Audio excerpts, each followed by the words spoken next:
excited for today's lecture, as we will hear today the Filson Historical Society, widely regarded as one of the most prestigious historical societies in the United States, has been celebrating the 140th anniversary of its founding this year.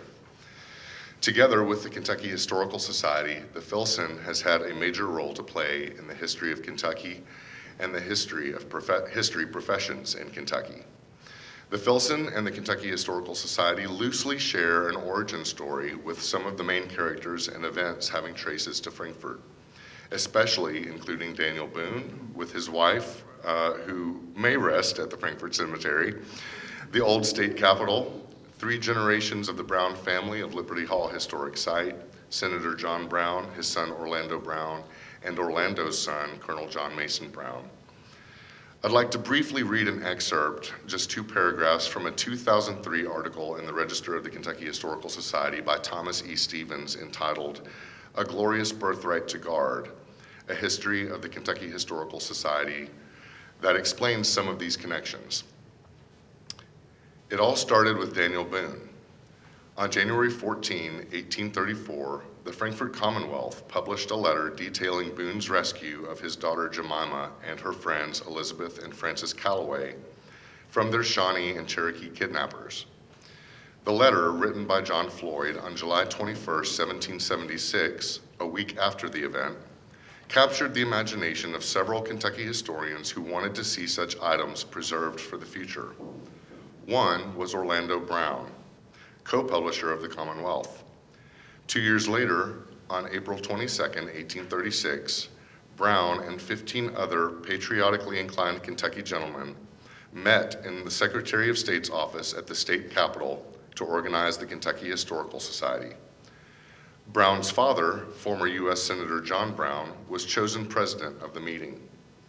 The group resolved that the society's first duty was, quote, to collect and preserve authentic information and facts connected with the early history of the state, end quote. Membership was open to native Kentuckians and their spouses, along with anyone who immigrated before statehood. Leaders invited pioneers to attend meetings, quote, for the purpose of communicating the incidents connected with the early settlement as they may have been received from their ancestors, end quote. Another 2 years passed before KHS was incorporated on February 16, 1836. The leadership had changed, as had the meeting location, but the stated goals remained virtually the same. The new group centered around former U.S. Senator John Rowan, who was elected president. The man chosen as vice president, Judge Henry Purtle, hosted the initial meeting at his home on West Walnut Street in Louisville. The group included many prominent leaders, most of whom had political, social, or religious connections. One of the first orders of business was to begin collecting books, documents, and artifacts to fulfill the society's mission. Rowan donated valuable books to the effort, and Dr. Edward Jarvis, who had been named librarian, began scouring local sources with indefatigable zeal and writing friends in Massachusetts, Washington, D.C., and Philadelphia to obtain manuscripts, old newspapers, and other artifacts that would shed light on the early history of Kentucky and the West. A native of Concord, Massachusetts, Jarvis sent duplicate items to the Massachusetts Historical Society, where they were also preserved. That's the end of those 2 paragraphs. Unfortunately, many of those documents are now lost, and Mr. Jarvis, lacking support from the state and its residents, abandoned his mission of continuing the work of the Kentucky Historical Society and eventually removed from the state altogether. That was the beginning of the history of historical societies in Kentucky. And the story of Dr. Jarvis was recently discussed in a 2023 Register of the Kentucky Historical Society article by Derek Kane O'Leary entitled, "The Historical Society Has Removed to Massachusetts, Edward Jarvis and the First Kentucky Historical Society." After decades of inactivity, efforts to revive a state historical society peaked in the 1880s with the efforts like Frankfort resident Jenny Chen Morton to revive the Kentucky Historical Society as a public institution, and efforts by residents of Louisville like Colonel Reuben T. Durrett, joined by Thomas Speed, Thomas W. Bullitt, James T. Purtle, Frankfort's John Mason Brown, and others to create a private historical society named in honor of John Filson, one of Kentucky's first historians. Early efforts to document the history of Kentucky, as we will hear today, often catered to white, European, male, enslaver, and colonizer perspectives and narratives. The Filson's effort to document its history for its 140th anniversary is also an effort to reckon with and correct those narratives, and to look forward to the future of the Filson, as well as the future of history professions as a whole, in telling the complete story of Kentucky, the United States, and our shared history. As we welcome today's speaker, please know that this is the first of a two-part lecture on the history and the future of the Filson Historical Society, as well as history professions in Kentucky. Kicking off the 2025 spring season and following up on today's lecture will be Dr. Patrick Lewis, the current Director of Collections and Research of the Filson, who, by the time of his lecture in January, will be the newly installed President and CEO of the Filson Historical Society. Dr. Lewis's lecture will take place on Saturday, January 11th at 1 p.m. right here, and will be entitled Beyond the Founders, the Filson Historical Society and the Growth of the History Professions in Kentucky. We hope you will come join us for Dr. Lewis's lecture as well. And briefly, I want to let you know about our first pop-up lecture of the next season. On Tuesday, January 28th at 6 p.m., we will be joined by Dr. Vanessa Holden, Associate Professor of History and Director of African American and Africana Studies at the University of Kentucky. Dr. Holden is also a director of the Central Kentucky Slavery Initiative and came highly recommended by Dr. Lewis. Dr. Holden's lecture will be entitled Understanding Slavery in Kentucky. We hope you will join us for that lecture as well. And without further ado, please welcome Adult Services Librarian Diane Dehoney to introduce today's lecturer.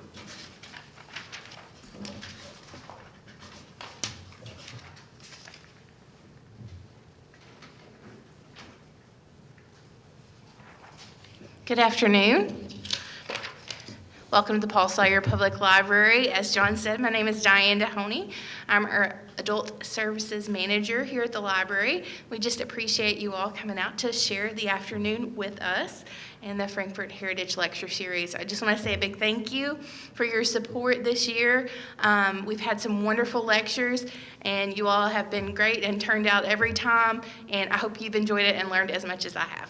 And we look forward to seeing you in 2025.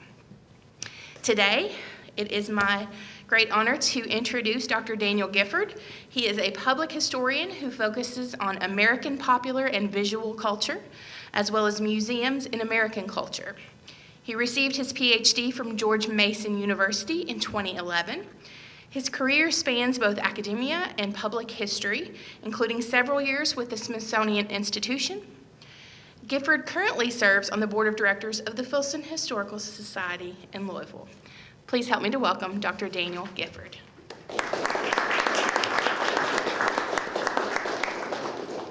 right, well, thank you, and again, thank you for coming out today, this afternoon. I'm going to do what I hope everyone has done and make sure my phone is silenced.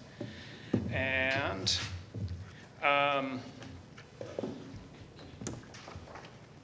I wasn't quite sure how to approach today's lecture because, as you can see from the title that we gave this presentation, part of this book, part of this narrative is the idea of reckoning, and reckoning with one's past, reckoning with an organization's past. And I think that's a really key component of this book and this project. On the other hand, this is the Frankfort Heritage lecture series, and so I was like, well, how do I combine the connections to Frankfort history in this, and then I was struck by all the different chapters and the themes that are woven through each of these, and finally I decided, what, I'm just going to do the whole thing. So what I've done today is taken small sections from each of the first 9 out of 10 chapters of this book.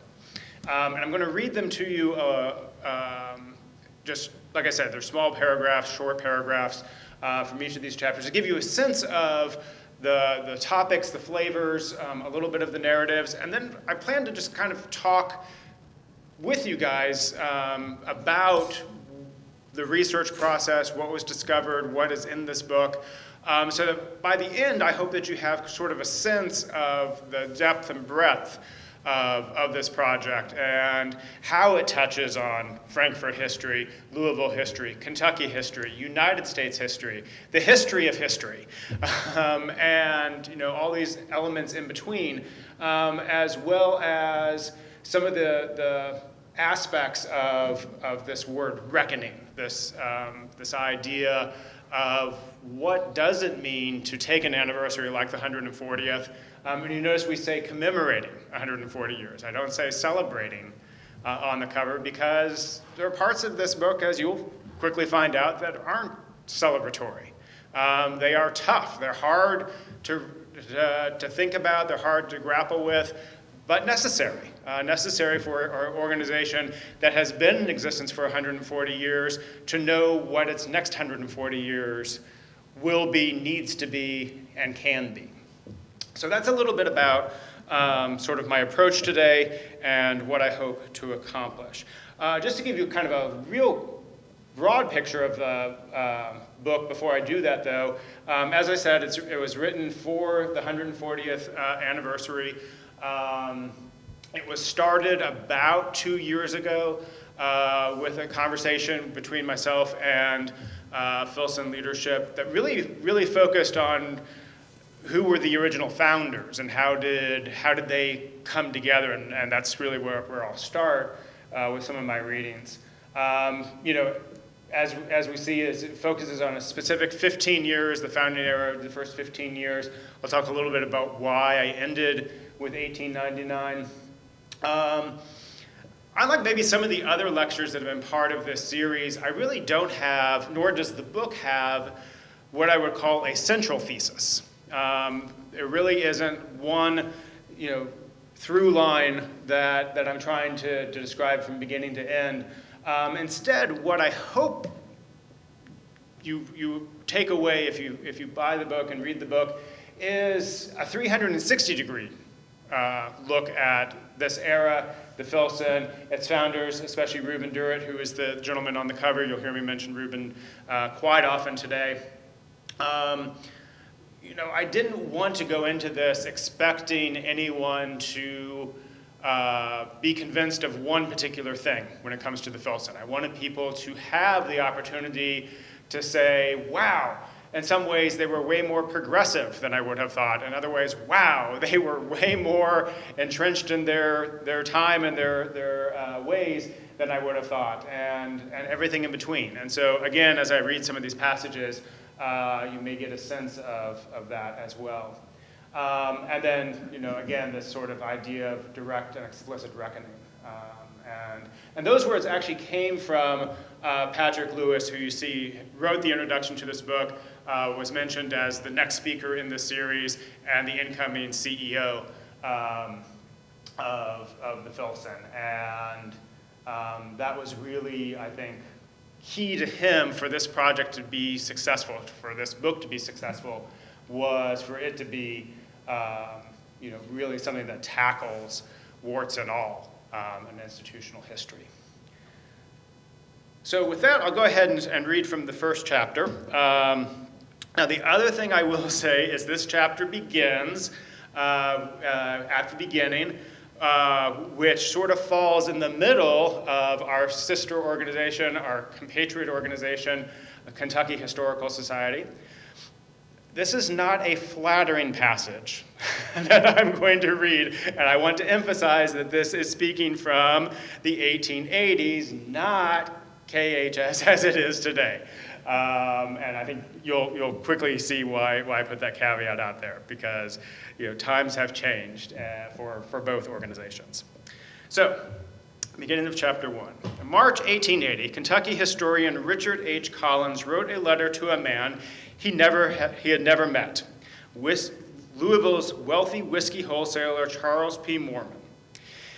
Evoking famous New York civic philanthropists like John Jacob Astor and Peter Cooper of Cooper Union fame, Collins spun out a vision for the C.P. Moorman Historical Society of Louisville. He described a fireproof building filled with books and records and antiquarian treasures and specimens of such a society on a liberal scale. He detailed efforts for research and publishing, public lectures, and a great arch that would surmount or crown the front to place in large letters the name of the benefactor. The cost of Collins' grand scheme? He had an answer for that too. It will require, say, $35,000 to $40,000, some $5,000 of which would be invested in books. It was the equivalent of about $1 million today. Although Collins was quick to point out that a charter from the legislature would shield this future Mormon Historical Society forever from payments of taxes or assessments. The request was odd for many reasons, not the least of which Collins had been a leading advocate for another similar effort just 2 years earlier in 1878. The Kentucky Historical Society, long dormant since its chartering in 1852, had received an infusion of interest thanks to the work of Lexington newspaper editor and author George W. Rank. Collins had rallied to Rank's clarion call, writing a letter to the editors of Louisville's Courier Journal, quote, "At least 16 of the United States have state historical societies. Shall Kentucky, with a history more thrilling and scarcely less important than any, be lagging in the race?" He then traveled to Frankfort for the re-inauguration of the society, joining as a charter member and serving as the second vice president.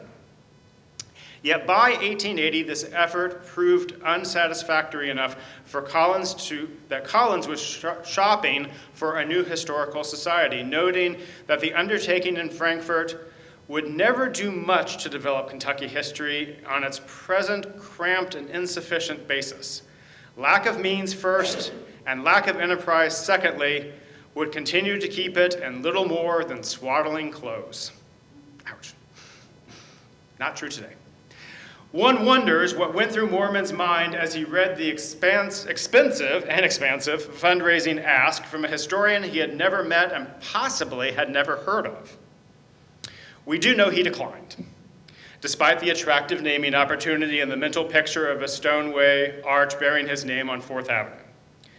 It took until May 15, 1884, for Collins to be joined by 9 other men, led by local bibliophile and writer named Reuben T. Durrett, in creating the Filson Club, organized for the purpose of collecting and preserving the history of Kentucky, as Collins and Durrett themselves wrote just a few months later. They met in Durrett's library, as you see pictured here, already on its way to becoming a sort of Alexandria on the Ohio River for regional history.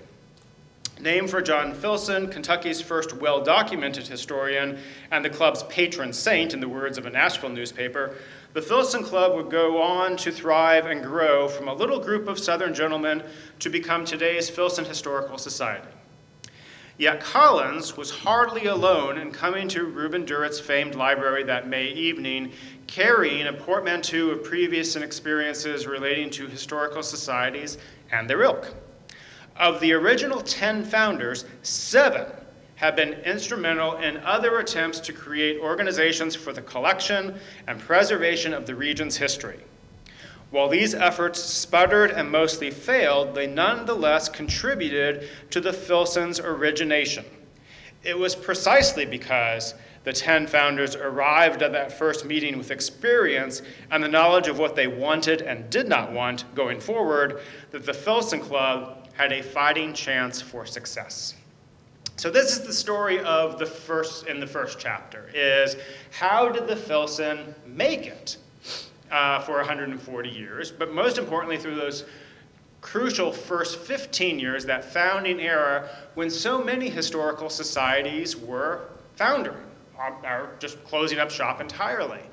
And so this first chapter sort of takes these threads of different historical endeavors in and around Louisville, in and around Kentucky, and weaves them together to this origination point in May of 1884. And it really, I think, is interesting to see that there was a lot of interest in history. You know, we see this in Kentucky Historical Society. We see this in historical societies that sprung up on both sides of Civil War history, both Confederate historical societies as well as federal. We see this in an interest in pioneer history.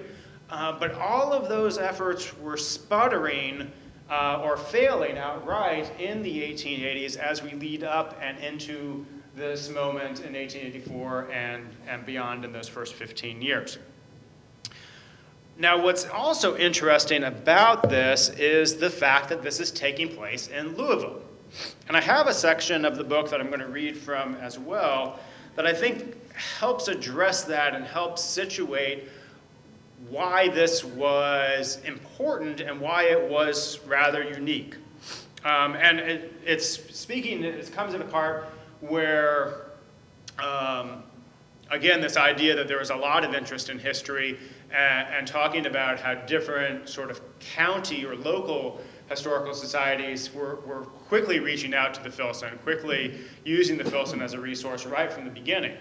And the fact that nascent historical societies looked not only to the Filson Club but to Louisville for guidance and inspiration was no accident. Louisville stood out in Kentucky and the entire South for its post-war economic boom, which in turn led to a raft of social and cultural opportunities that were largely unique to the growing metropolis.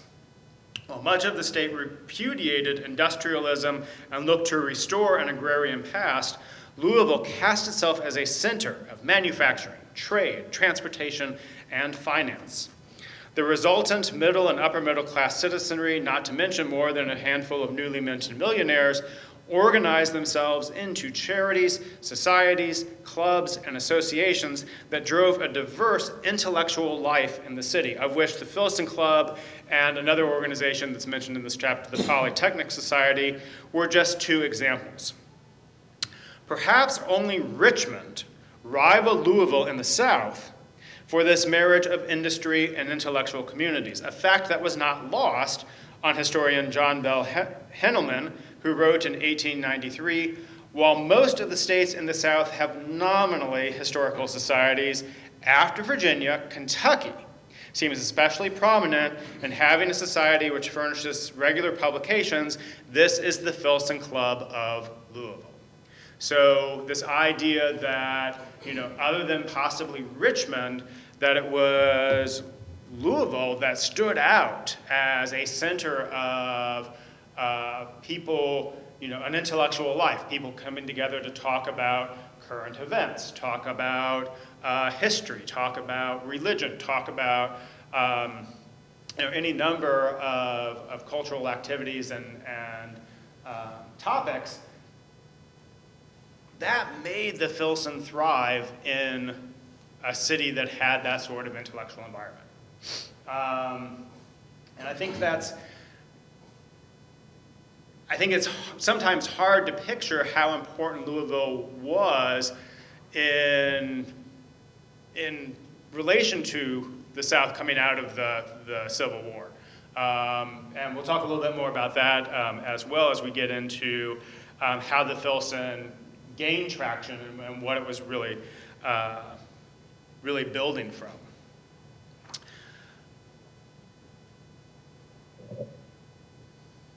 So continuing here with the library. And by the way, I love this picture. This is so classic of Reuben Durrett. Every time you look at this picture, you spot something new because there's stuffed birds and live birds in that bird cage. There's artifacts, there's maps, there's pictures, there's portraits, there's, those shelves are stuffed from top to bottom. This was classic Durrett, his library. And it's why it became the centerpiece for the Filson. During these 15 years, the Filson had no building of its own. All the club meetings, which took place 9 months out of the year, they took off for summer, took place in this library with the exception of just a couple meetings that took place in someone else's home. So month after month for these first 15 years, Durrett was opening his home to members of the Filson Club. So the second chapter, I think, sort of gets at what probably is the next logical question is, what was the membership? Who were these people? So I start with the original 10 and talk a little bit about their background. As you've already heard, and probably not surprised, they were all men. They were all white. They were all relatively wealthy, except for Collins himself. Collins, the historian who wrote the fundraising letter, was actually in pretty bad financial shape. But the other ones were all wealthy. All, interestingly enough, had trained as lawyers and worked in the law at one point or another. Durrett had retired, which is why he had time for this. There were some big names that you probably recognize. You already heard Brown, the Brown family, the Bullitt family, the Speed family. But all of these 10 founders were probably the lesser branches. They weren't the super wealthy members of these families. They were the ones that had sort of branched off. And honestly, their jobs were sort of upper middle class jobs. They were corporate lawyers in the case of Basil Duke. Or civil servant, high-paying civil servants in the case of Thomas Speed, or retired in the case of Reuben Durrett, although we'll see he did have some other financial dealings. So, and then, the other thing that we'll talk about in just a minute, background of the Civil War, 50-50. Half were on the Confederate side of things, half were on the Union side of things. And we'll talk about why that was important in a second. So this chapter 2 sort of continues this question of how did the Filson make it? How did the Filson survive when all these other organizations were starting and failing? And it had to do with a membership. It had to do with these first 10 members opening things up and growing from there. So how did that happen? So that's where I'll jump in here. The contours of the Filson Club thus mostly in place, the obvious question was one of expansion, which began in October 1884. So remember October 1885. So remember May 1884 is when the founding occurs. Now we're up to October 1885. Durrett credited George Davey with spearheading the effort to bring in new members. The process from the beginning was one that required a unanimous vote, thus ensuring the club remained a sanctum sanctorum for those who were already established on the membership rolls. This was further enforced by a nomination process rather than an application process. Only those already in the club submitted names for consideration. As Diana Kendall writes in her analysis of membership clubs, strong ties may be based on status homophily. Homophily is how it looks, but the same connection, same likeness. Homophily, which is rooted in the individual's formal, informal, and ascribed statuses, such as race and gender, or on value homophily, which is rooted in individual similarities in values, attitudes, and beliefs. In elite private clubs, which this is a private club, both status homophily and value homophily are important. The nomination and unanimous vote, double criteria, protected both kinds of homophily, but the process also provides a glimpse into how the concepts of inclusion were constructed from the beginning. The first class of 10 new members consisted of several recognizable and perhaps obvious choices, such as Z.F. Smith, author of History of Kentucky, which came out in 1885, prolific historian Bernard Shipp, George Rank, curator of the Kentucky Historical Society, Hawthorne Hill, a newspaper man who had taken an interest in Kentucky history, also made the list, as did Alex Humphrey's father, one of the founders, his father, Reverend Edward Porter Humphrey. A pair of Confederate luminaries from Lexington joined the club, General William Preston and William Campbell Preston Breckinridge, on his way to Washington by that point as a congressman. But there is perhaps one name that modern students of the Filson's early history might not have anticipated: Anna Russell DeConde. From the time the Filson Club first expanded beyond the original 10 members, women were part of the experience. For those unfamiliar with the long-term mythology surrounding today's Filson Historical Society, the discovery of a woman member as early as 1885 may seem like a non-event. After all, women were often involved in a variety of clubs and movements in this period, including Kentucky Historical Society. Why would we assume they were not involved in some capacity at the Filson? Is it really all that surprising? But the mistaken notion that the Filson Club was a men's club has persisted for decades. Research on the club's centennial, this was 1984, left 1980s Filsonians flummoxed on the question of women members. They essentially guessed that there were none until 1896. As recently as 2010, historian and archivist Tom Cannon writes, the Filson Club in Louisville, formed in 1884 with reasons perhaps concerning social status, ostensibly published for the purpose of collecting and preserving the history of Kentucky, the meetings were held in the home of Colonel R.T. Durrett, a prominent Louisville attorney and the club's first president. The gathering, attended by the elite of the community, took the form of a business meeting, followed by the reading of a paper, and concluded with a session of drinking and cigar smoking. So, indeed, the corrective is merited. By the club's 1892 centenary of Kentucky celebration, 45 women were counted as members, with nearly 550 names on the list. This represents about 8% of the overall club membership. But fast forward just a few years more, 1897, the number had jumped to nearly 20%. 79 out of 398 members were women, including doctors, Julia Ingram and Anna Lawrence, among the first female physicians in Kentucky. So this was really a big surprise in researching this question. As you've heard, this mythology of the Filson Club as a gentleman's club, as an elite club, which I would still argue it was probably elites. But the fact that women were there from the beginning, Kanye was a genealogist. Her published work was a genealogy of one of Kentucky's first governors. And the role of women in the Filson, I think, is one of these 300, when I talked about a 360-degree approach, it's really one of these interesting questions in these first 15 years.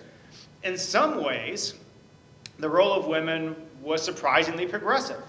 Women were presenters from fairly early on. They were active members. They participated in dialogue. Sometimes things got rather ruckus along gender lines. The women would make their point known from a gendered perspective, often to the surprise of the men. Reuben Durrett himself, I think, was a very strong advocate for women's history. He attended a DAR memorial unveiling during these first 15 years, and basically makes makes in his speech about how Kentucky and the United States needs more women history. And not just famous women, but all women, pioneer women, everyday women. We'll talk about the Civil War in just a minute, but when he proposes a Civil War session, he wants a presentation from the Union side. He wants a presentation from the Confederate side. No surprise there. But then he says, and then if there are any women near the battlefield, I like that perspective. Surprising. Now, other times, Durrett and his male cohort could be very condescending. Women were expected to present on certain types of history. In other words, they were asked to participate in the Civil War discussion, but not on the battle itself, only an eyewitness account. So it's still very gendered. It's still a very gendered space. But it was certainly surprising. I think even those that attempted to write centennial history back in 1984, I think would have been surprised at how early women were involved and how enthusiastically women were involved. In these first 15 years, just show of hands, how many would expect Jewish members to be invited? Louisville, Kentucky, private club. How many would expect Jewish members would be part of this as well? A couple hands. Oh, you can't do it. You've read the book. Turns out Jewish members were part of the Filson Club from the beginning as well, once they started expanding. And in fact, if I were asked which of these first 15 years could you go back and visit one of the nights, one of the nights they do a presentation, my pick would be the night that Rabbi Adolph Moses, leader of one of the temples in Louisville, gave a presentation that set off fireworks. But a rabbi not only was a member of the Filson, but was an active member to the point that he was invited to present a paper. The paper he presented was one that he had given at the Chicago World's Fair a few months earlier that was basically drawing from this new and emerging literature that we today call anthropology, and the beginnings of anthropological study and theory, and basically presented a paper to an audience in Louisville in the 1890s at that point that basically said race was a social construction. Here is a society steeped in Jim Crow culture, and he's basically saying this whole thing about race is made up. He calls it a collage. It's a collage that we create. And he's speaking, in part about the idea of Jewish versus Aryan, but of course he means all kinds of race. Well, needless to say, this was a fireworks inciting presentation and paper. And it's one I so wish I could have been a fly on the wall. But again, if you're sort of thinking of the Filson in sort of a 360-degree way, that I think surprises a lot of people. Catholic members were invited from the beginning. Alongside Rabbi Moses was the Archbishop of Louisville, as well as several other Catholic members in these first 15 years, many of which were also presenters. This is, of course, a time when there is a lot of anti-Catholic sentiment and a lot of anti-Catholic agitation in Louisville and Kentucky and the United States overall. Of course, the obvious omission, the glaring omission, is there were no African American members. This was absolutely a whites-only club, as was Louisville at the time. Jim Crow is basically becoming deeper and deeper entrenched each and every year of these first 15 years. And that leads to what becomes kind of the middle of the book, and I'll talk about that in a minute. But I find it interesting that this club that has long had this reputation of being a private, closed, gentleman, cigar-smoking, space, was actually much more engaged with a variety of different members than any of us would have believed heading into this project. All right. Now, the third chapter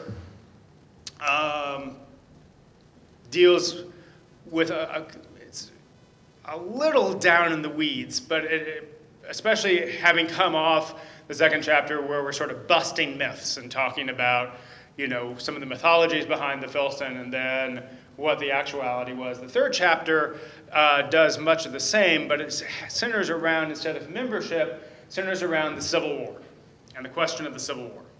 So again, I'm going to go ahead and read just a little bit from the beginning of this third chapter, and we can talk a little bit about its importance. Not unexpectedly, the history-minded folks associated with the Filson Club were fond of writing histories of their organization. Between 1922, when Club Secretary Otto Rothbard presented the first major history, to the centennial in 1884, which I referenced earlier, No less than 7 significant histories were penned for the club or club-related publications, not to mention several historical retrospectives published in the Courier Journal. Of these later pieces, 2 were written in the first 15 years alone. So this is an organization that certainly is capable of looking at its own history.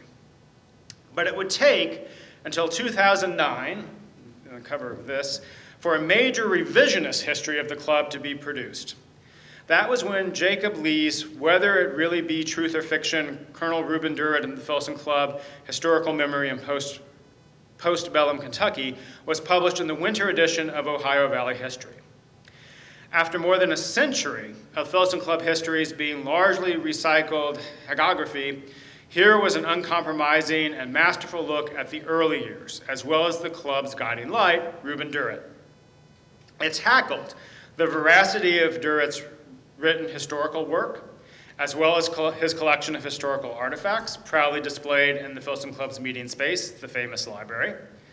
The essay also explored the processes of memorialization and commemoration undertaken in those early years.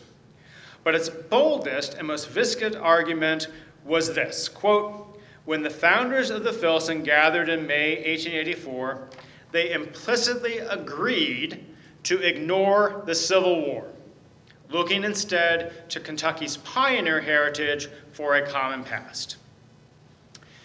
Lee's essay saw the Filson Club as a reconciliatory body, one in which both Confederate and Union members could participate without opening old wounds. According to the author, in order to build unity, the Filson chose amnesia regarding the nation's recent history. This amnesia led to a disproportionate void in the Filson's early years, one which largely precluded the Civil War as a focus of research and discussion. Durrett and his cohorts focused on the history of Kentucky's exploration and settlement, Lee argues, noting that the topic could be universally embraced by the all-white membership. And in their writings published by club members, presented the pioneer era of the state as part of America's grand march across the continent. And more than a decade since, Whether It Really Be Truth or Fiction, Lee's critical historical analysis has become canon at the Filson Historical Society. It can be found on the organization's website under the About Us tab, and greets visitors in the carriage house as part of a multi-slide introduction on the welcome screen.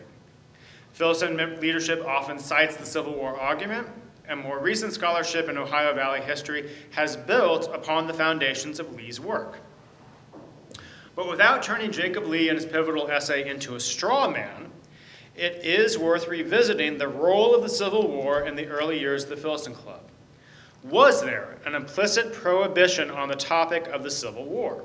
And what exactly is meant by implicitly agreed? Was this a conscious and deliberate decision on the part of the founders?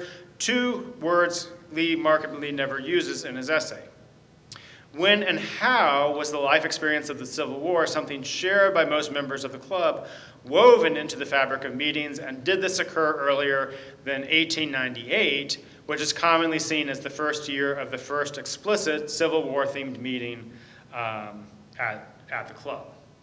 So here again you have the idea of mythologies. You know, what was the Filson Club? What were they like these first 15 years? And it has long been thought that because the Filson Club was divided between Union and Confederate, that the first 10 founders themselves were equally divided, Union and Confederate, that there was this implicit turning away from, shying away from the Civil War as a topic, that they didn't talk about it, or wouldn't talk about it until 1898, practically the end of this first 15 years. Turns out it wasn't entirely true. It's partially true. And I certainly agree that if you're talking proportional representation, yeah, they didn't touch the Civil War nearly as much as they should have. But they touched it in a lot of ways that weren't seen as easily by people looking at this history. They talked about it through memorials. So when someone would die as a Filson Club member, they would spend a fair amount of time writing, not platitudes, but actual substantial histories, biographies of these people, including their Civil War service, whether it be Confederate or Union. They would talk about where they fell on the lines of slavery and emancipation.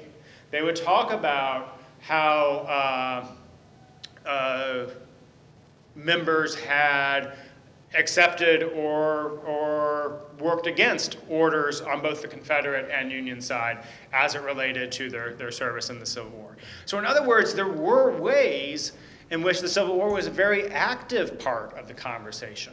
And what I ultimately came down on as sort of working through this idea of, well, what was the Civil War to these people?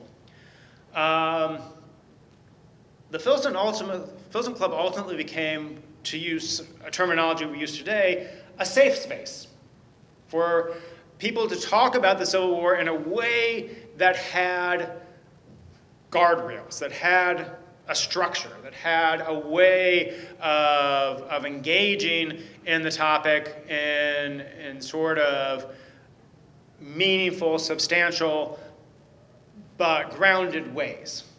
And that worked. That worked for everyone. And in fact, when these members talk about, well, you fought on the Union side, what do you think of Confederates? Some of my best friends are Confederates, and vice versa. They didn't seem to have this reticence that we might ascribe to them today. They had done their reconciliation amongst themselves and were willing to come to the Filson Club and talk about the Civil War in ways that sort of meshed with the work that they had already done in their own lives and their own thought processes. The other thing I discovered in writing this chapter is this was hardly a Filson Club problem.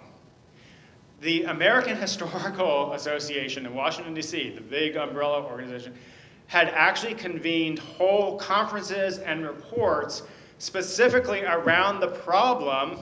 This was a problem in the historical profession that no historical society in the country seemed to want to do any history past the American Revolution. They were begging historical societies, please, look at your current history, look at your immediate history, look at the Civil War, look at the aftermath of the Civil War. Bring your historical analysis up past, Paul Revere and the Boston Tea Party. Please. They were pleading for historical societies to do this. So the Filson was hardly alone in taking this sort of tact of, well, let's focus on revolution. Let's focus on pioneer. Let's focus on early. Let's focus on Native Americans' history, as we were talking about today. And to the extent that the Filson drew from other organizations as role models, as organizations to emulate, they were hardly alone.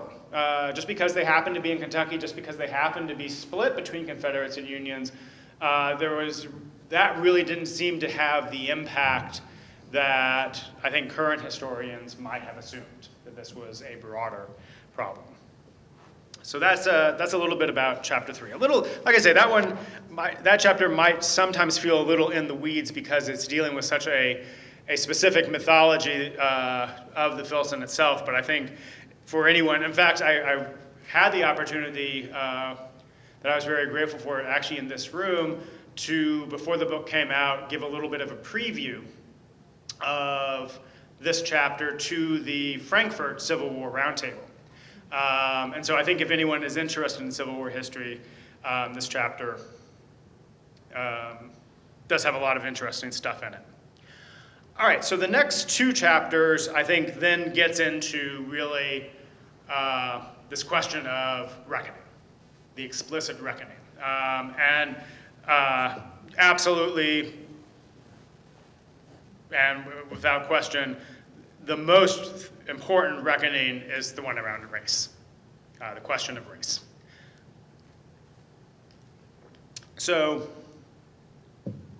Chapters 4 and 5 deal with questions of how the Filson Club dealt with, presented, crafted, and destroyed, in many ways, African American history. So the first chapter deals with what are known as dialect stories. The reason, I'll make clear in just a second why we're talking about these, but first, the fad for dialect stories coincided almost precisely with the early years of the Filson Club. Joel Chandler Harris's first Uncle Remus book, so what is a dialect story? Uncle Remus is the classic example, was published in 1880. Thomas Nelson Page's In Old Virginia, or Marsh Chan and Other Stories, that was published in 1887.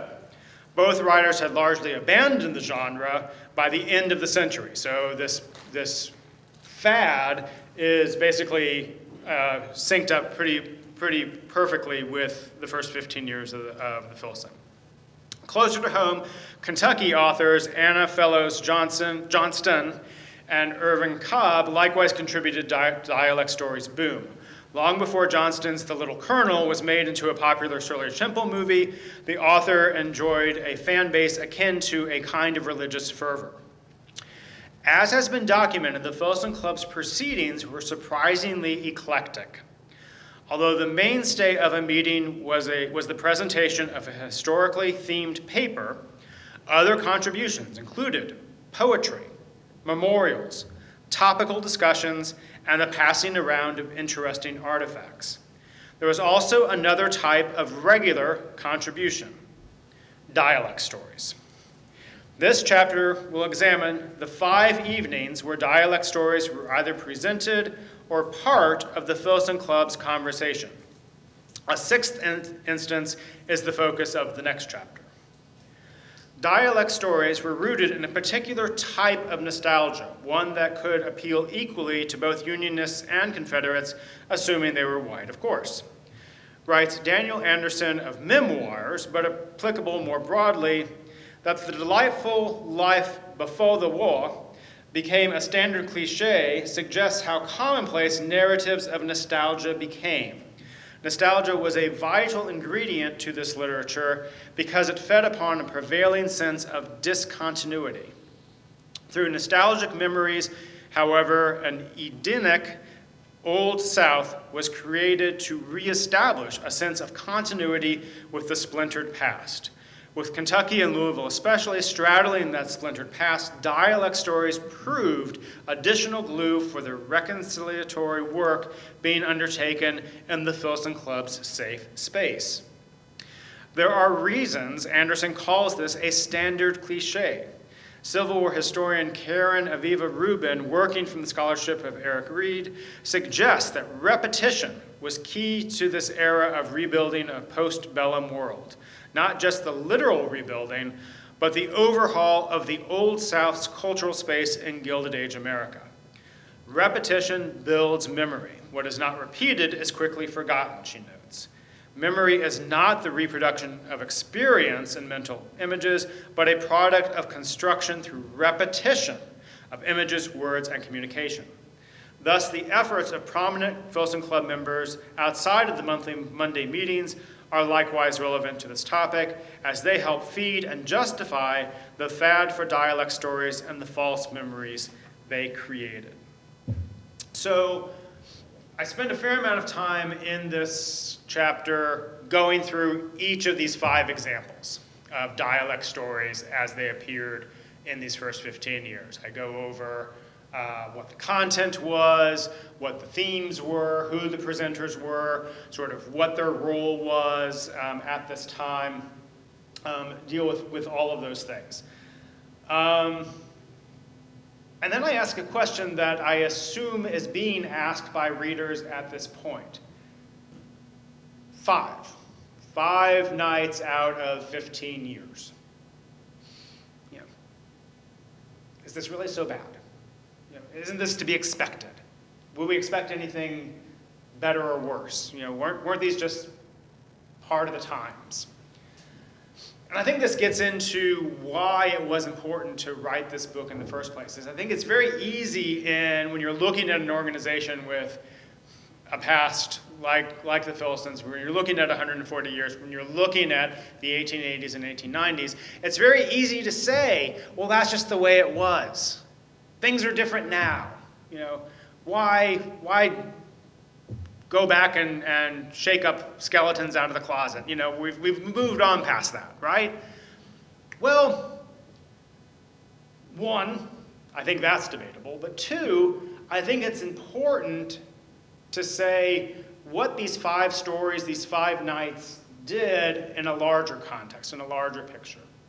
And what I argue in this chapter is that the Filson was a historical society. That's what it was presented as. That's what its foundations were. That's what its reason was, to protect and preserve the history of Kentucky. So by including dialect stories, they are taking fictional accounts and elevating them to history. They are taking the imaginings of these 5 writers, these 5 authors, these 5 presenters, and giving them the gravitas of history. And so when we talk about just how strong the lure of the Moonlight and Magnolias narrative of Southern history, the idea of the grand old South, and the great tradition, and the idea of happy slaves and generous masters, that comes about because groups like the Filson were able to collapse the boundaries between fiction and history, and were able to rewrite history that carried forward for decades, that we're still dealing with today. And the idea that, well, they didn't know any better, everyone was that way, well, that turned out to not be so true either. That looking at the words even of the 10 original founders, John Mason Brown, Frankfort, himself looked at this genre of both dialect stories and blackface minstrelsy and said, there's nothing authentic about this. This does not represent history. We're not preserving anything here. We're not saving it from being lost. It's a creation. It's a fantasy. It's a fantasia. And we don't know that he spoke up at any of these meetings. He probably didn't. But the idea that there wasn't any other way to think about it does a disservice to looking at this critically. So that's the beginning of dealing with this question of what was the impact, what do we have to reckon with? What is the reckoning that Patrick talked about when he said that this was an explicit and direct reckoning? Well, that's the beginning of it. And then, as you heard me say, there was one more night. There was a 6th night. And it has its own chapter. And this one's really interesting because a lot of what I've talked about did take a lot of groundwork on my part as a historian to dig up. Some of these facts were pretty deeply buried. The night I'm about to talk about has always been in the minutes books. Every one of those historians that did a history of the Filson Club had access to this material and the entry for this next night. Everyone knew it existed, and it's never been talked about. All those histories, all those, even as late as the 1980s, no one ever talked about the night dedicated to the Ku Klux Klan. So this is the next and final of these evenings, these sessions that deal with questions of how African American history and the African American experience was presented by a white club membership. So I'll go ahead and read you the beginning of this chapter. There are 2 extant sources from the Filson Club's meeting of December 7th, 1896. 3, if one counts the pre-meeting announcement in that day's Courier Journal, under the headline, Origin of the Ku Klux Klan, Mrs. Sally M. Polk to talk at Filson Club meeting. The brief piece included the evening's typical unremarkable details such as the location of the house, reminder of the start time at 8 o'clock, and the notion that it was the last meeting for 1896. Less typical was the night's guest speaker and her program. Quote, Mrs. Sally M. Polk, widow of the late General Lucius Polk of Tennessee, will read from her own writings some folklore and dialect sketches, dialect stories, including an account of the famous Ku Klux Klan. The Ku Klux had their origin near the home of Mrs. Polk, and some things she knows of them were learned from their visits to the Negroes on her plantation. Mrs. Polk intersperses her readings with anecdotes which relieve them from monotony and make them very interesting, end quote. This thus set the stage. Otherwise, there are only two artifacts that remain, one of which is the Filson Club Minute Book, the other is the Courier-Journal summary the next day. So I'll just go ahead and continue just to kind of elaborate a little bit on what this evening was. So Sally Polk gives her presentation in which she presents her history of the Ku Klux Klan. With the main part of her presentation completed, Sally Polk passed around a Klan banner, a three-cornered yellow flag with a fierce-looking bird, it's actually a dragon, with a red arrow in its mouth. From there, she went into her dialect stories. One, how Mammy made ginger cakes for the soldiers. A second one, conjuring and tricking among the Negroes. And then the meeting minutes suggested that these were popular enough that a third voodoo story was added, which was a fitting close to the other entertaining papers that she had read. The Courier-Journal also gave a nod of approval. Her character sketches are very interesting, as well as peculiar value on account of her acquaintance with the plantation Negro habits and dialect that are fast disappearing. The newspaper reported, mirroring the claims discussed in the last chapter, that white authors were preserving a vanishing history of the Old South. Both the minutes and the article noted the size of the crowd, the largest number of the Filson Club that have been present this year, according to the newspaper, as well as many prominent visitors. So this was a big night. This was an important night. And it's been swept under the rug. There's no other way to put it. But it's interesting. It's also one night. It's one presentation. So how did I end up with an entire chapter based on one night? One thing that historians sometimes do is called microhistory. And microhistory is actually what I'm a huge fan of, but it's the idea of taking a very small micro story, like a single night at a historical society, and expanding it out ripple by ripple, bit by bit, until you are able to use that story, use that event, use that kernel to tell a much larger story. And that's what I attempted to do in this chapter. So it goes into who was Sally Polk. This was a very interesting woman, as it turned out. There was a whole circuit of widows that were participating on a lecture circuit throughout the South and the North, for that matter. Sally Polk was one of them. She wasn't, interestingly, a war widow. Lucius Polk didn't die in the war. He was wounded and maimed, but died many, many years later. And when he dies, she has to reinvent herself. Well, she can't be a war widow. She's not. And that arena is relatively full anyway. There's lots of war widows out on the circuit. So she reinvents herself as an expert on the Klan. It probably does not come as a surprise that she is an apologist for the Klan, that she saw them as a force of good, that they accomplished great things, that they only met their downfall and were outlawed when the good Klan members got infiltrated and membership with a bunch of rowdy ne'er-do-wells. But otherwise, the intent and the goals and the purpose of the Klan was, in her mind, fantastic and necessary. And this is the history that she gave the Filson.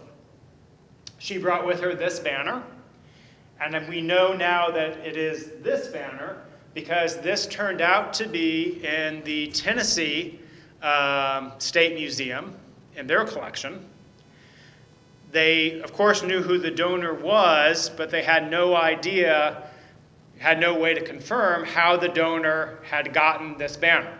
Well, it turned out that it was Sally Polk's granddaughter.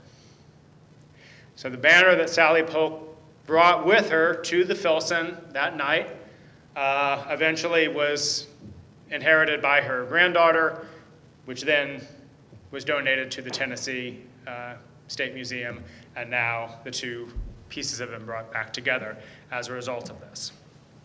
So again, what are the stakes here? Okay, yeah, this was obviously embarrassing. Obviously, this was swept under the rug. It's a black eye for the Filson to say there was a night where the Klan was celebrated. Is that all? Or are there bigger stakes here? And again, I think there are. I think because of work like Sally Polk and the foundation she laid in celebrating the Klan and making it sound like a group of gallant knights, that the second revival of the Klan, which began not too long after this presentation, had its seedbed already sown throughout the United States, including in Louisville. Polk went on to the home of Breckenridge Speed, one of the wealthier Speeds. She had that influence specifically because of her presentation at the Filson. She went on to be a major speaker at the Nashville World's Fair, again, having gotten her start at the Filson and contacts through the Filson.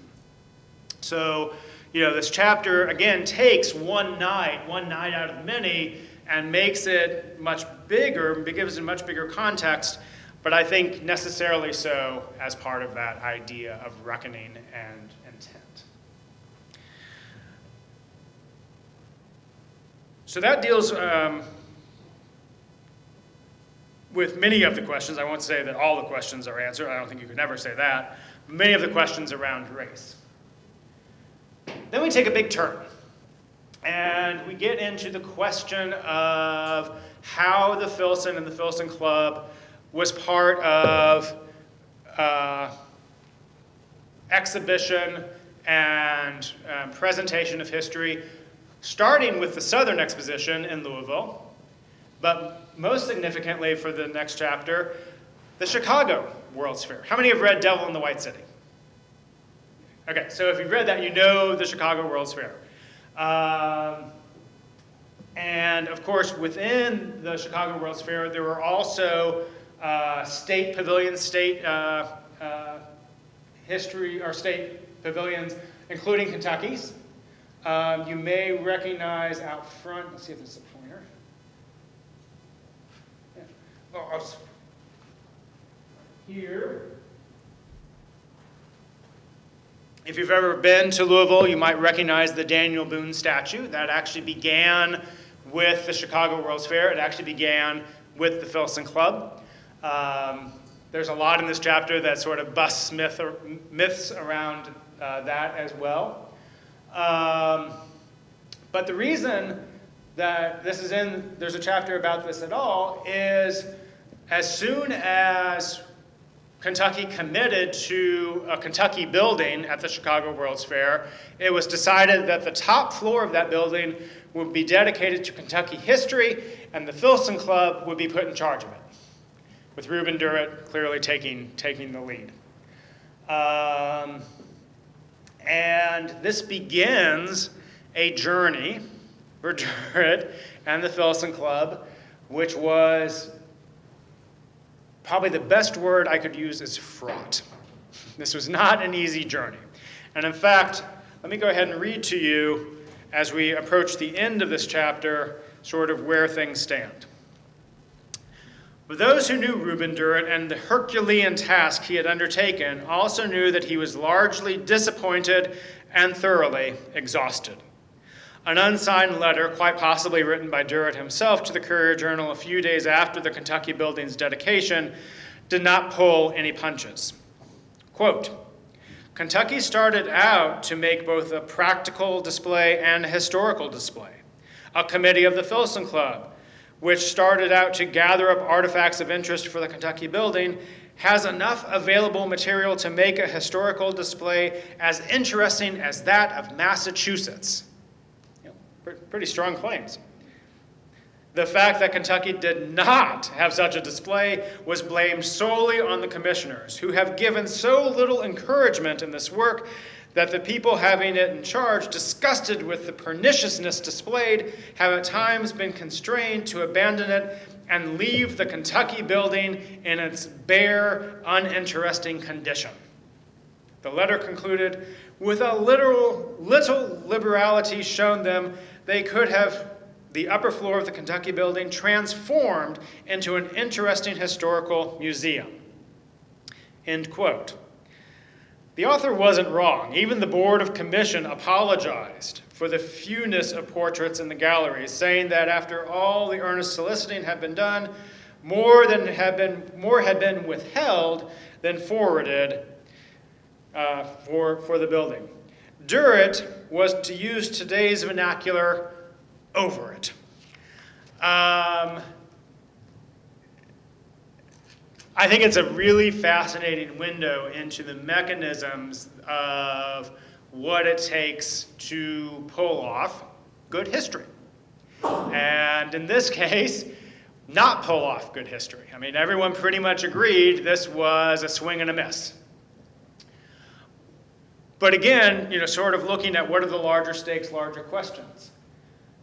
One piece of the history that a lot of people know, and if you don't know, you know quite well by the end of the book, is this library, the famous Durrett Library that you see in this picture, with its fantastic collection of history of Kentucky, of the Old West, American history writ large, visited by even Teddy Roosevelt himself because it was such a fantastic resource. This library is now at the University of Chicago. Durrett sold it shortly before his death, not to a Kentucky institution, not to the Kentucky Historical Society, not to University of Louisville or University of Kentucky, but to the University of Chicago. And historians have looked at this. Why did this happen? Why has this resource left the state? And most recognize that the Durrett was pretty disgusted with the lack of interest in history that he saw Kentuckians display beyond his own little club. He had tried to get a permanent building for the Filson, had never succeeded. He had petitioned the federal government when it was decommissioning federal buildings. Hey, why don't you give this to the Filson Club? That never happened. The Kentucky Historical Society, as you saw from that first introduction, was sometimes up, sometimes down. And at the end of it, he, again, to go back to that phrase, I think was just over it. And University of Chicago came knocking, offered a good price, and at that point he was pretty bitter and was willing to see this whole collection of the books, the manuscripts, go outside of Kentucky, even though it was the greatest resource of Kentucky history probably ever assembled, at least up until that point. But I argue that those seeds probably began in 1893. Probably began with the experience that he went through for the Chicago World's Fair. And so this thing that has had ripple effects in the history of Kentucky and what we have as resources here in this state, I think, again, can be traced back even earlier than most realized and most would have given credit for. All right. The chapter after this is probably the other chapter you can think about with the idea of reckoning. And it has to do with Native American history. So in this chapter, the question at stake is one of why was the Filson and Reuben Durrett especially, so interested in a very specific, very narrow retelling of Native American history. One that was, even in Durrett's time, already proven to be inaccurate poppycock rubbish. So what was that theory, and then why was Durrett and his fellow members of the Filson Club so interested in perpetuating it? So to read from this chapter. The space that was abandoned, talking about the state of Kentucky here, flourished ecologically thanks to centuries of preparatory work through the sophisticated cultivation and stewardship of the Fort Ancient and Mississippian cultures. These are two ancient Native Nation groups that had existed in the area, as well as the continued deployment of techniques like forest burns to stimulate the growth of new grasses. By all testimony, writes historian Stephen Aaron, Kentucky was a hunting ground without rival in the third quarter of the 18th century. The profusion of game in the territory south of the Ohio River and west of the Cumberland Mountains amazed European explorers, traders, soldiers, surveyors, and settlers. And you can see, this sort of mythology right here in Frankfort at the Capitol building.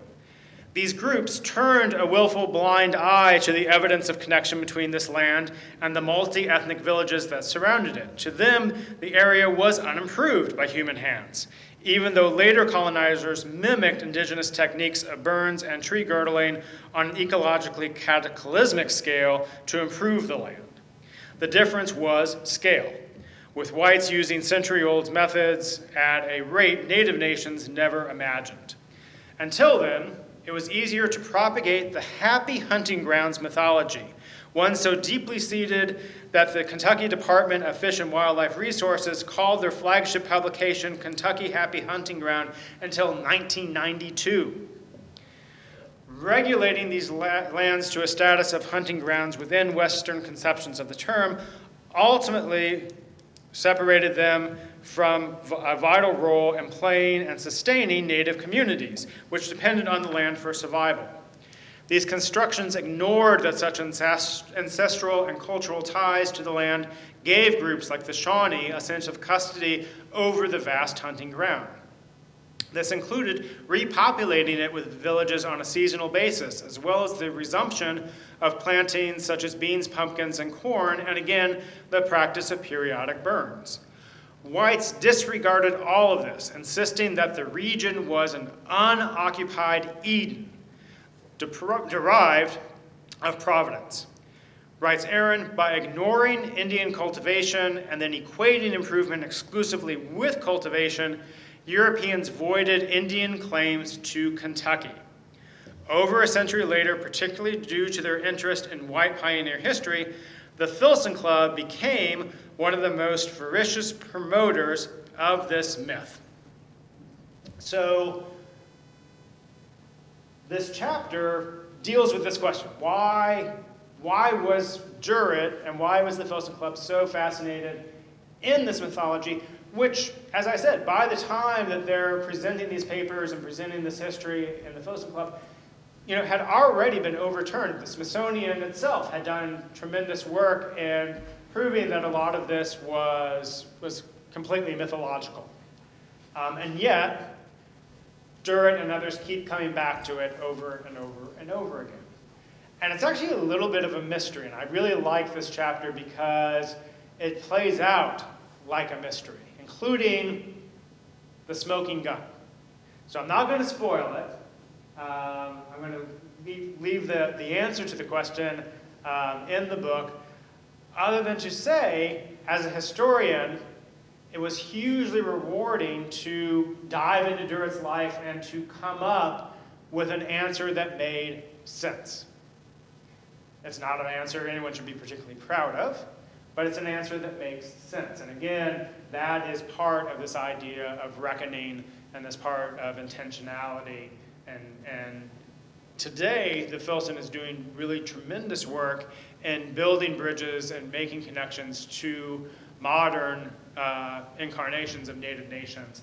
And I think being able to look at this history clearly has been a big help in that. The fact that we're able to address this history and not shy away from it, I think, has given us the ability to make these connections today, which I think is a big win. All right, the last chapter, as I wind down on my time as well, that I want to talk about deals with Louisville parks. And this was another big surprise because there's been lots of histories written about the Louisville park system.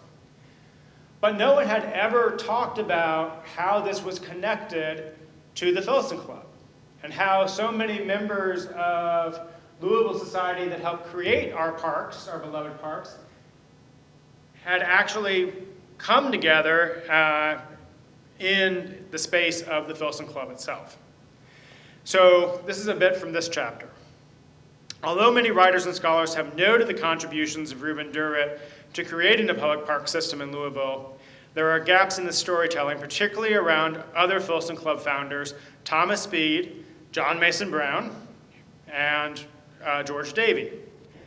And even Durrett's starring role in the historical narrative leaves spaces to look for surprises and complications to the prevailing narrative.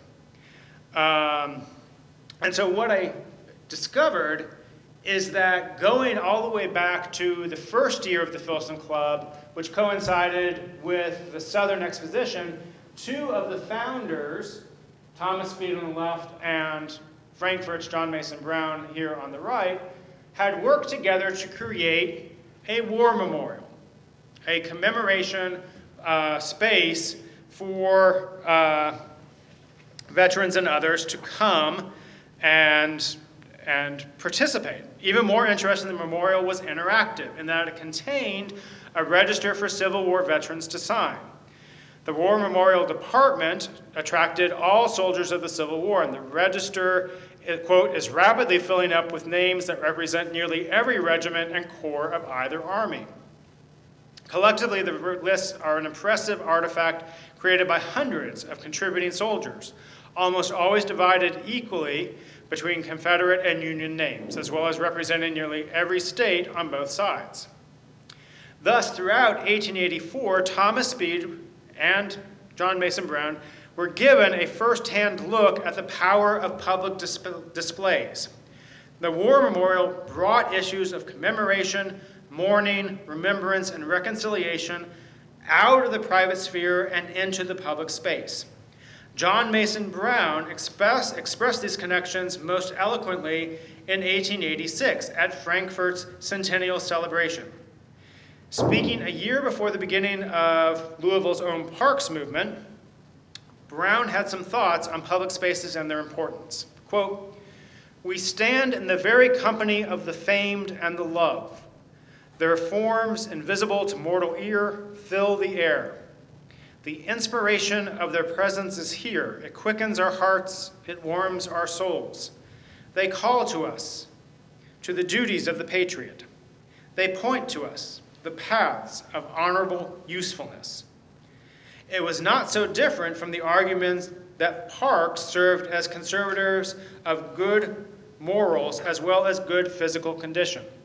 Historical preservation and land conservation became two sides of the same coin in the quest for moral uplift and civic engagement. So I think this was a really interesting opportunity to look at something like the creation of parks, which is very easy to pigeonhole as natural spaces, and so how did that get tied to what was happening on the history side? Historic preservation, commemoration, memorialization. And this chapter, by looking at these founders who helped found parks, but also helped found a historical society, was able to weave those two together in a way that I think really hadn't been explored before. So I'm going to go ahead and end it there. There are a couple other things that we can talk about in the question and answer, but I want to keep mindful of my time, and I feel like I have filled it. So with that, I'll thank you for your attention. I hope I've given you a taste of just the breadth of this book and how it touches on a lot of different themes. And if you have interest any of the sort of houses of history that it probably is represented somewhere in this work. So I think with that, I can answer any questions. And then there are some available in the back for sale. I believe we've also commissioned a special price for today, if anyone is interested in that. But let's start with questions. Yes? I'm going to grab the mic so we can get it. Sure. On TV. Okay. Got an extra one here.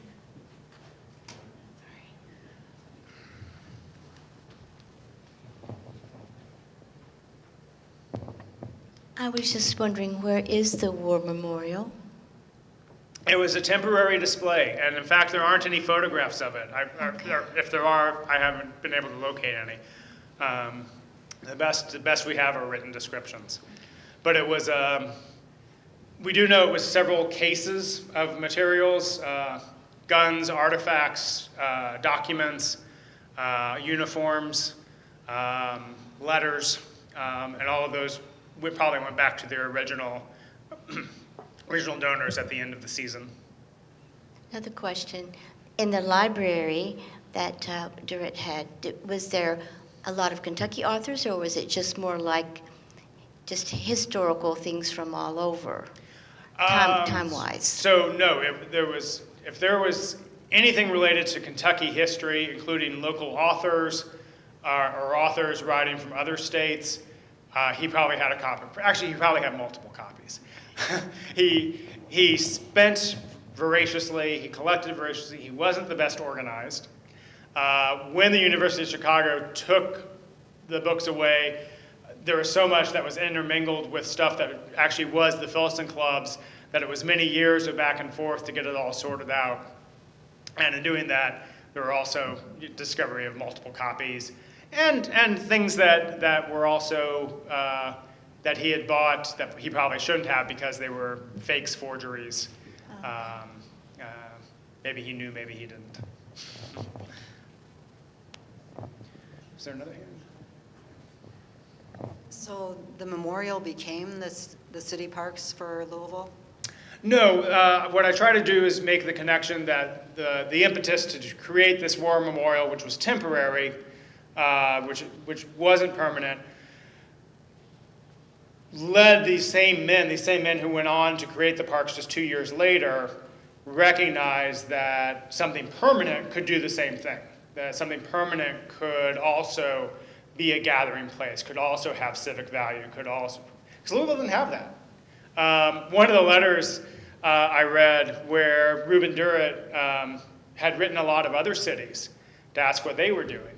One of them came back from St. Louis, and the guy said, well, I can tell you what we're doing, but I'm so glad to get your letter because a couple years ago I asked about Louisville's parks and everyone said, Louisville doesn't have any. So the idea, well, where did this idea come from? Where did this energy come from? How was it just coincidence that these same men at the same time that had been involved in history got involved with parks? Was it just coincidence or is there something deeper there? And I argue for the latter. Okay, thank you. And one other question, why do you think there was lack of historical support for the things that they wanted to do? Or a lack of support for preserving history?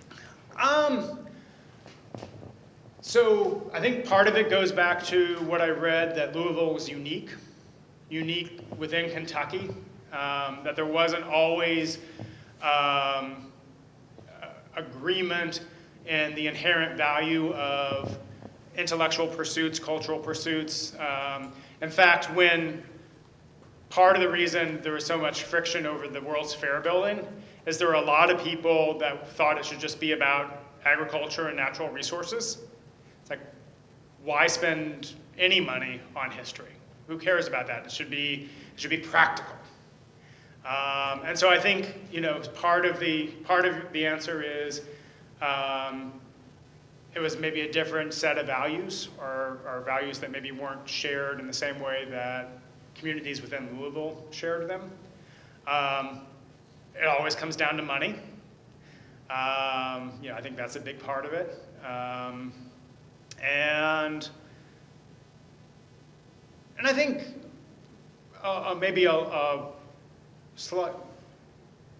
slightly populist versus elite current could be seen in it. That Durrett was this rich guy in Louisville that was trying to push people around to give him a bunch of money. Why should we do that? I think there's certainly undercurrents of that as well.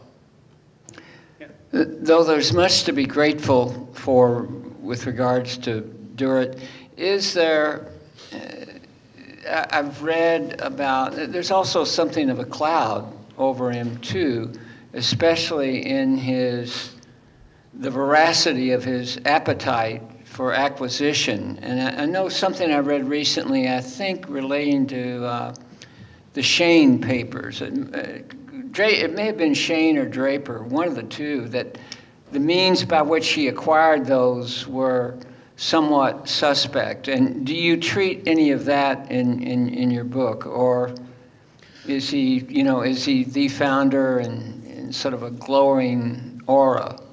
No, there's definitely no aura. I don't think there's any auras anywhere in this book. If there were, I think work pretty heartily to dismantle them. But Durrett's a complicated figure. I think, like I said, there were times where he showed streaks that were fairly modern in today's practices and what would be considered good historical approaches and interests. In other ways, he was terrible. And both are talked about in the book. He absolutely was a voracious acquirer. I think that it's no surprise that the artifacts you see, the three-dimensional objects, anything that had to do with Native American artifacts often were no other term other than grave robbed, and were purchased, knowing full well that they were acquired that way. Collections of papers, he always was on the lookout for opportunities. He had a big big network of booksellers, and basically let it be known that he'd buy whatever they had, and probably didn't ask too many questions about how they acquired them in the first place. And then he would just make things up. And it talks about in the book things that absolutely were fake that not only he probably knew about, but probably commissioned to help facilitate some of the narratives that he had. And one more quick question. Where was his home? And is it still standing? It is not still standing. So it's a corner of Chestnut and Brook in what's today Old Louisville. Okay. But it is not there anymore, and it's no longer extant. So. Thank you. Sure. Just a quick, since we're on the topic of Durrett. So Durrett lives until 1913, and you notice that the book ends at 1899. I chose not to end with him passing away, but ending with the close of the century, because his remaining years were largely on autopilot. What those first 15 years, the founding years, established what the Filson would be, not just for the remainder of his life, but for the next 2 or 3 decades, even beyond that. So by 1899, the story has been told, and in fact, the new century represents a new chapter that really isn't considered founding anymore in other ways. And I get into that kind of the final chapter. Yeah, I was wondering, he's titled Colonel, and I was wondering what his history was and where he acquired that. Honorific. Okay, it's yeah. honorific. Okay. He actually didn't serve. He was a newspaper man first and had written an editorial pro-Confederate, anti-Union that was unsigned but attributed to him, and that got him in hot water, and he was briefly arrested and was in prison for a short amount of time. Friends and peers managed to get him released, at which point he kept a much lower profile and wasn't quite as prolific. But part of that agreement, I think, was also he would never serve, and he didn't, and so the title was given to him as an honorific. And you notice I really didn't use it in the presentation for that reason. Did he ever practice as a lawyer? Yes, oh yeah, he definitely practiced as a lawyer. And then he retires around just early 1880s, which frees up his time to pursue the library full time and found the Filson Club and get involved. Now he did have other interests, other business interests that he kept going that were law adjacent. But his main practice he had retired from in order to free up time to collect and found the Filson Club. So is his wealth rooted in his law practice or his businesses or all of that? All of the above. Particularly as we get into this period, he's generating a lot of income from some of his board memberships. So he was a director at different banks and lending institutions and insurance companies and title companies and that sort of thing. The other thing that I think is interesting about Durer, and this goes a little bit back to your question as well, is I also try to give him a little bit of a human dimension in that he was a very depressed man. He and his wife had lost almost all of their children. Their daughter beautiful daughter had her coming out, and then she contracted probably scarlet fever and died shortly thereafter. His wife at that point withdrew completely and would not see anyone outside of the family until she passed away. So he had no social life through what would normally be his wife's doing. So he creates, I think, the Filson Club to create a space to pour all of that energy. And he complained all the time about his health. He complained all the time about how he felt sick. He didn't want to do this, but I think a lot of that was depression that the Filson Club helped him work through. It helped alleviate that darkness.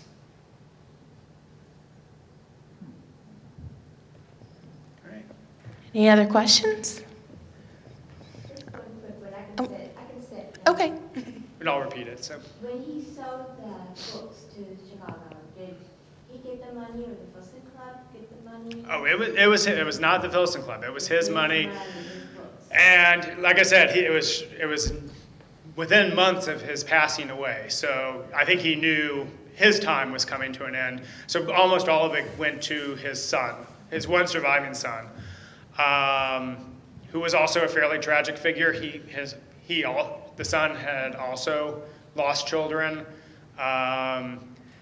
Basically, I mean, from reading the sources, it sounds like basically drank the money away fairly quickly. It wasn't a happy ending for anybody except possibly the University of Chicago. So. All right, thank you all. Thank you, Dr. Gifford. Really appreciate you all coming out. And before everybody leaves, I just want to remind everyone that we were supposed to have Dr. Drew Andrews with the Kentucky Geological Survey today. He couldn't do that right now, but we've rescheduled him for June 23rd to give his presentation on shifting courses of the Kentucky River. And also, while we have him here, I would also like to recognize that our reschedule for Stuart Sanders, who is the Director of Research and Publications at the Kentucky Historical Society and author of Anatomy of a Duel, Secession, Civil War, and the Evolution of Kentucky Violence. We'll be back here on Thursday, February 27th at 6 p.m. So thank you all for coming. Have a wonderful holiday season. And be sure to come back here and get your books signed by Dr. Gifford. Thank you all.